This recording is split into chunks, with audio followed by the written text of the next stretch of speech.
আসসালামু আলাইকুম প্রিয় বন্ধুরা, আরেকটি নতুন ভিডিওতে আপনাদের স্বাগত জানাচ্ছি। সকালবেলা ঘুম থেকে উঠেই একজন খামারির কাজের কোনো শেষ থাকে না। এই ধরেন, ঘর পরিষ্কার করা, গরুর শরীরে কোনো ময়লা আবর্জনা লেগে থাকলে সেগুলো পরিষ্কার করা, গরুকে গোসল করানো, গরুকে দানাদার খাবার দেওয়া, খড় ঘাস দেওয়া, ঘাসে যদি ময়লা লেগে থাকে তাহলে সে ময়লাগুলো পরিষ্কার করে গরুকে খাবার দেওয়া। ময়লা পরিষ্কার না করলে গরু ময়লাসহ মাটিসহ ঘাস খেলে তার পেটের সমস্যা হবে, পাতলা পায়খানা হবে। এই জন্য গরুকে ময়লা পরিষ্কার করে ঘাস দেওয়া। এবং কোনো গরু অসুস্থ হলো কিনা, খামারের কোনো গরু অসুস্থ হলে ডাক্তার বা চিকিৎসক ডেকে সেই গরুগুলোকে ট্রিটমেন্ট প্রদান করা। যদি গরু গাভী গরু হয়, গাভী গরুর খামার হয়, তাহলে ঘুম থেকে উঠেই সবগুলো গরুর ওলান চেক করা। কারণ ওলান যদি ম্যাস্টাইটিস রোগে আক্রান্ত হয়ে যায় তাহলে দ্রুত চিকিৎসা দিতে হবে, বরফ ধরতে হবে, ঠান্ডা পানি মারতে হবে, আলাদা রেখে গরুকে চিকিৎসার ব্যবস্থা করতে হবে।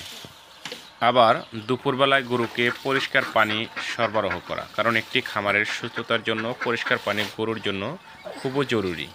এজন্য গরুকে পরিষ্কার পানি সরবরাহ করতে হবে, নিয়মিত গোসল করাতে হবে, ভালো খাবার দিতে হবে, অসুস্থ হলে ট্রিটমেন্ট করতে হবে। গরু মহিষের বা ছাগলের যে ভ্যাকসিনগুলো সবগুলো নিয়মিত প্রদান করতে হবে, যাতে গরু ভাইরাস বা ব্যাকটেরিয়া দ্বারা কোনো আক্রান্ত না হয়।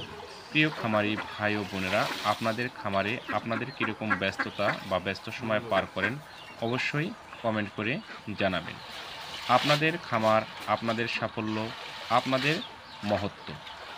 একটি খামারের সফলতা নির্ভর করে ওই খামারের ভালো ডাক্তার, ভালো দানাদার খাবার, ভালো মেডিসিন এর উপর।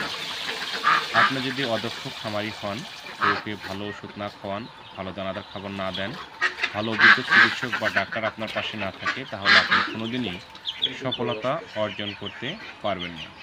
এই জন্য এই কয়েকটি মিলেই একটি খামারের সফলতা নির্ভর করে। আপনি যদি সত্যি একজন দক্ষ খামারি হতে চান তাহলে অবশ্যই আপনি যেই খামার শুরু করবেন, হাঁস, মুরগি, গরু, মহিষ, ছাগল, ভেড়া, এর উপরে আপনাকে একটি প্রশিক্ষণ নিতে হবে।